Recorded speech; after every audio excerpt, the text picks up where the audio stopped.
Hi, I'm Tamara Kandaker.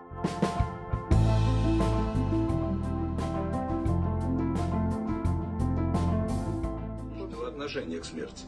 Все-таки циничного отношения, да? Вот вы так. So there's this video clip from back in February that's been making the rounds this week of Yevgeny Prigozhin, the former hot dog tycoon who went on to lead the mercenary army called the Wagner Group. He's sitting in an army green zip-up, casually talking about the inevitable. Somewhere off screen, you hear his operations commander, Dmitry Utkin, saying death is not the end. It's just the beginning of something else. Prigozhin agrees with a chuckle. He says, yes, we will all go to hell. But in hell, we will be the best. Мы все попадем в ад, но в аду мы будем лучше. By now, you've probably heard that a plane carrying both Prigozhin and Utkin, along with 8 others, crashed last week, killing everyone on board. Just 2 months ago, Prigozhin had led an armed rebellion, pulling some of his mercenary fighters out of Ukraine and into Russia to march on Moscow. He aborted that mission within 36 hours, but still, it was an audacious act of disloyalty. Now, many, including Western intelligence, are speculating that this plane crash could have actually been an assassination, ordered by Russian President Vladimir Putin himself. So today, I'm talking to Francesca Ebel. She reports on Russia for the Washington Post about this shocking but perhaps not surprising death and what it means for the future of the brutal Wagner Group and Putin's Russia.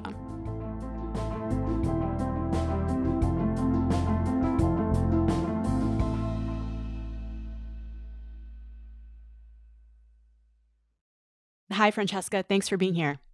Thank you for having me.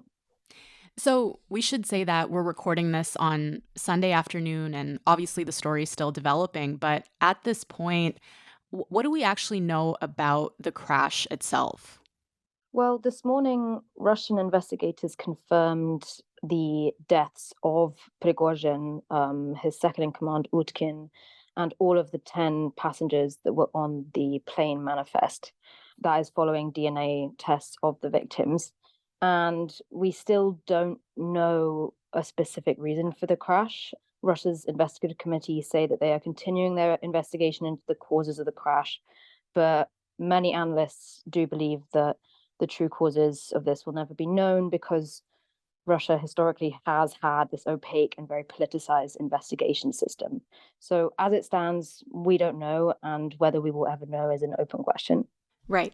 So Prigozhin's been known to have body doubles and travel on multiple passports to disguise himself with wigs and costumes. And it's also not even the first time that it's been reported that he died in a plane crash. But now that Russian officials have confirmed that they've identified his body, do you think we can say for sure that he is dead? I think we can say that it's very likely. The US and UK intelligence community has also indicated that they think that it's likely. I think the trouble is that this death or disappearance is highly politicized, given the fact that Prigozhin led this mutiny 2 months ago, in which he led thousands of Wagner fighters to march on Moscow, and even briefly occupied a military outpost in the south of Russia. And as a result of that, it's very hard to really say for sure what has happened. A senior U.S. official tonight saying it's a mystery as to why the leader of this mercenary group stopped his march, given the dominant position he was in. But now we know he was given a deal: flee to Belarus, and neither he nor his soldiers will be prosecuted. This after a tense 24 hours that put, apparently, Russia on the brink of civil war. As you said, in 2019, he already, quote unquote, died in another plane crash in the Democratic Republic of Congo. And then he resurfaced a few days later. And as you said, when his residence was raided in the weeks following the June mutiny, investigators found multiple wigs and disguises and evidence that he frequently travels under different identities. So he is a bit of he's a man of mystery. He's a maverick. He does play by a very different rule book. He's also heavily involved in this kind of criminal underworld. So anything is possible, and especially in Russia, anything is possible. We've already covered sort of several instances of people faking their own deaths. I'm particularly thinking of in 2018, the Russian journalist Arkady Babchenko faked his own death, and we covered his memorials, interviewed his colleagues. We were given sort of evidence of his death and his body, and then he turned up at a press conference a day later. Just as Ukrainian police were calling their news conference and performing their big reveal, Babchenko very much alive. Apparently, authorities learned 2 months ago about an assassination plot, so Babchenko agreed to fake his death to help gather evidence. So this has been known to happen before. Anything is possible, but I think at this point we can probably say that it's likely he's died. Right. Okay, got it. So it's been about 5 days now since this crash, and obviously there's been a big reaction internationally, but what can you tell me about the reaction domestically in Russia, both in the state media and even just among the people that you've talked to about this? Yeah, it's very difficult to really know, not being on the ground in Russia. As you know, since Russia's full-scale invasion of Ukraine, many journalists have not been able to work inside Russia, and that means that our ability to really take the temperature and talk to people and get their opinions is pretty limited. But what I can say is that Putin himself, when he spoke about Prigozhin's, he spoke about the crash, he didn't actually confirm that he was dead, but he did appear to eulogize him. Пригожина я знал очень давно. С начала 90-х годов. He called him a talented man who had achieved necessary results but had made mistakes. And only in the wake of that did prominent Russian politicians, I guess, feel that they were able to praise Prigozhin and Wagner as well. So you had lots of politicians praising him as a brave fighter and extolling Wagner's successes in eastern Ukraine. So at an official level, it's all sort of followed Putin's lead.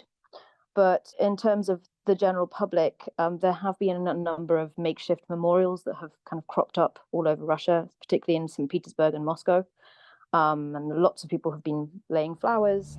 For all his violent and foul-mouthed outbursts, often critical of Russia's military leadership, Yevgeny Prigozhin struck a chord, especially with people like Daria here in St. Petersburg. He always stood up for his fighters, she said, in the special military operation, what Russia calls the conflict in Ukraine. Are you sad that he is gone? I'm only sad they were so vile to him, she answers.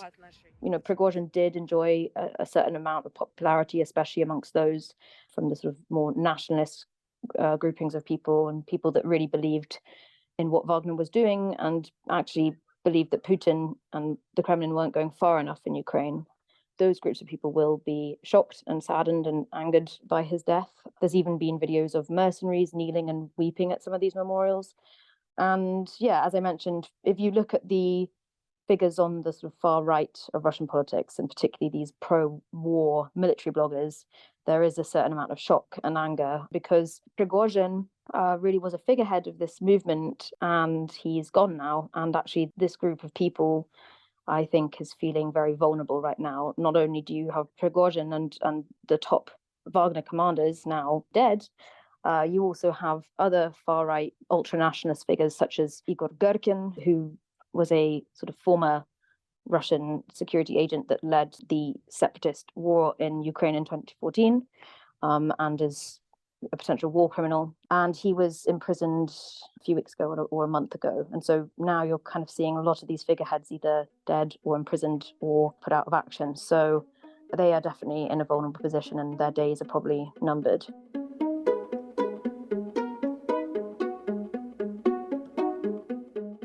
Yeah.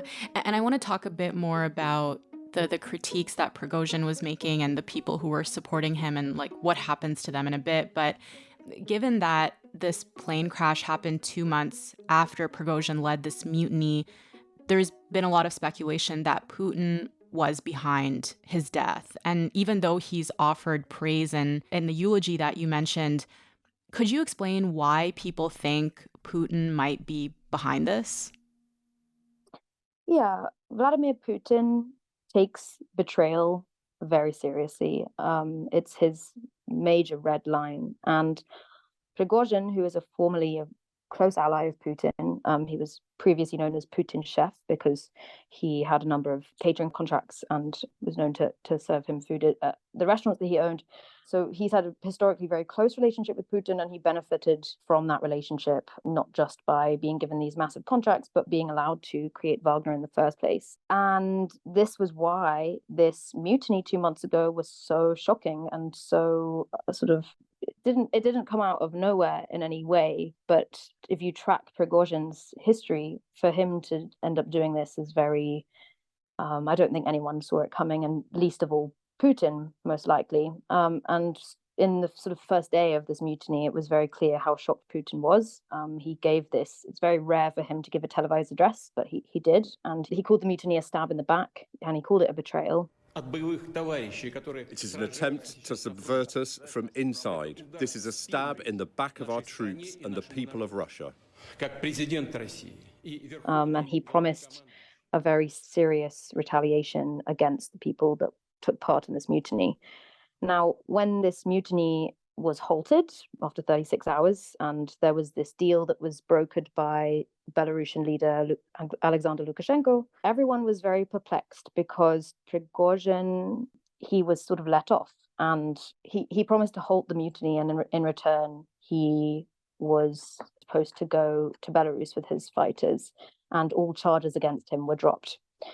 And in the 2 months after that, he was sort of allowed to continue, not quite as normal, but it looked as if he got off very lightly, and he sort of appeared in a couple of videos training his fighters in Belarus. He even appeared at the Russia-Africa summit in St. Petersburg, and everyone was very confused about how on earth he was still alive. And now it looks like if Putin or the Kremlin was behind this, it does look as if they were taking these 2 months to kind of assess and take stock of what had happened and ensure that Wagner's operations, which have been extremely important to them geopolitically, were still in place and weren't just wiped away overnight. So I think there was a degree of calculation with that decision. And yes, but I would mention, of course, that the Kremlin spokesman, Dmitry Peskov, has vehemently denied accusations that Putin was behind this and has called all of the speculation all lies. So that's what they're saying. But historically, the Kremlin has targeted its enemies.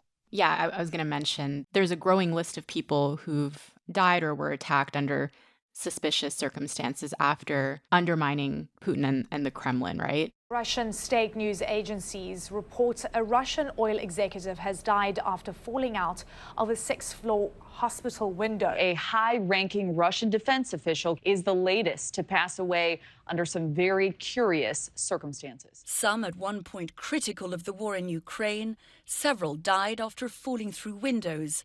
At least 13 dead in suspicious circumstances this year. And you mentioned that the Kremlin is strongly denying any involvement, saying that it's an absolute lie that they were involved. And I'm wondering, is there anyone else who might have wanted Prigozhin dead and had the means to take him out in this way? Because he's obviously made a lot of enemies. Yeah, there's no shortage of people that likely wished him dead. It's not just the Kremlin, but it's also the Russian Ministry of Defense. Prigozhin, for months now, has had a long-standing feud with the defense minister, Sergei Shoigu, and Russia's head of general staff, Valery Gerasimov, who he has openly criticized of failures in Russia's offensive in Ukraine, and also frequently criticized the defense ministry of not providing enough ammunition to his forces fighting in eastern Ukraine. So definitely Russia's military leaders had an interest in his death. Potentially Ukrainians, although they have also denied that they have any involvement in this crash. And also potentially African and Syrian rebels who were savaged by his mercenaries. Although of all the people that most likely wanted him dead, it's more likely Russian military leaders or the Kremlin.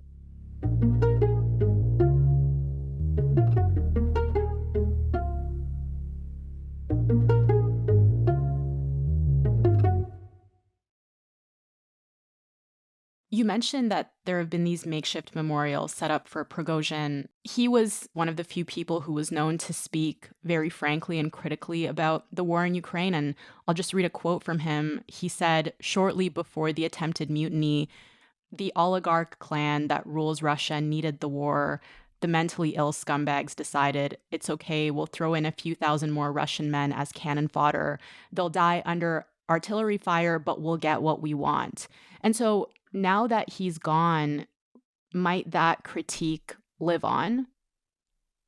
This is a really good and interesting question, because what was particularly interesting in the way that Prigozhin openly criticized the defense ministry and the sort of Russia's strategy in this war is that it was really one of the only voices, especially from a figure who was so prominent in this war, that was openly criticizing. And not only did he release these at times extremely sort of rude and insulting tirades, he also would film himself often, in sort of at least in the last few weeks of the Battle of Bakhmut, he would film himself in front of piles of bodies.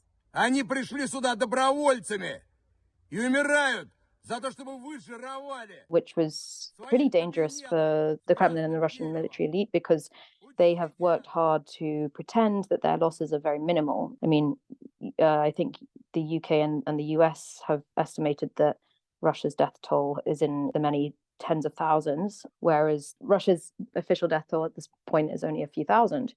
And so it wasn't just what he was saying, it was also how he was saying it and what he was filming. But then also on the eve of the mutiny, he went even further and even questioned the logic for the war itself. The defense ministry tried to deceive the public and the president. Therefore, the so-called special operation of the 24th of February was started for other reasons. The war was needed for the self-promotion of a bunch of bastards to show off what a strong army it is, so that Defense Minister Sergei Shoigu gets a marshal. Which was huge and sort of unprecedented and pretty shocking for anyone that's been covering this war from the Russian side of things, because we've heard nothing like this before. Will the critique live on? It looks like this community of pro-war military bloggers, who in the last few months have been one of the more critical groups on the Russian side, who've been particularly critical of the Russian defense ministry strategy, that they were enjoying this sort of peak at one point. They were even invited into the Kremlin to speak with Putin himself. But as I've said, since the mutiny and since people like Strelkov, Girkin has been imprisoned, and now Prigozhin and the entire Wagner command has been sort of beheaded, they are in a very vulnerable position, and this does send a message that this critique cannot continue. So I don't think personally that it will continue, but it's an open question. What kind of impact do you think the death of Prigozhin could have on how Putin is perceived at home? I think it's safe to say that Prigozhin's death and this plane crash will strengthen the Kremlin's position. As I said, in the aftermath of this mutiny, there was a certain amount of confusion around the Kremlin's reaction, particularly the fact that Wagner had appeared to very easily take this military outpost in Rostov, and then very quickly was able to march almost on Moscow. And that really did show the weaknesses in not just the Russian military, but also the Kremlin. And it showed that he was potentially quite isolated, and that people around him are not always telling him the truth or the reality of the situation. And I think this crash shows that he's back in control, and that anyone that truly challenges him will be taken out.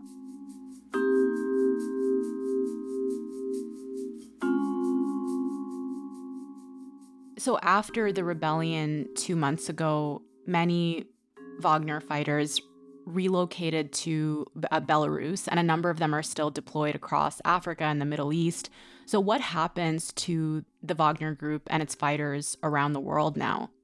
Yeah, this is also a good question, and I would say it's a little early to say, but what we know from our reporting is that it does look as if in the months since the mutiny and leading up to this crash, the Kremlin and the Russian Defense Ministry had a plan to replace Wagner, and they've sort of slowly been consolidating that, by which I mean, I think it is significant that they waited 2 months and they let Wagner continue its operations in Africa.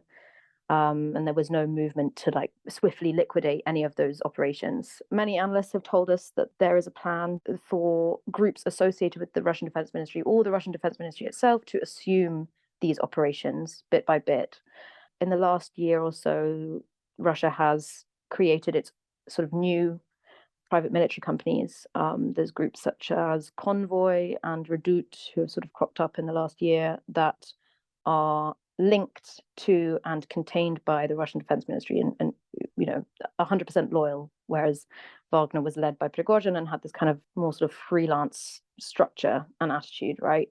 But these new private military companies, I think, have been created as a sort of plan B, but they are very much based on the Wagner model, and it looks like they could move in to succeed the Wagner forces there. There's also a thought that, as you said, there are a lot of Wagner fighters currently essentially trapped in Belarus. And a few days ago, Putin asked the remaining fighters to pledge allegiance to Russia. They were already, in the wake of the immunity, given a choice to sign new contracts with the Russian Defense Ministry. And I think that will continue to be an option for them, or they may be sort of mixed together with other new mercenary groups and potentially involved in Russia's sort of 2.0 footprint in Africa plan. So we'll have to see. There's still a lot of question marks, but I think it's safe to say that Wagner, as it was, is finished. Francesca, thank you so much for walking us through all of this. Super interesting. I really appreciate it. Thank you very much.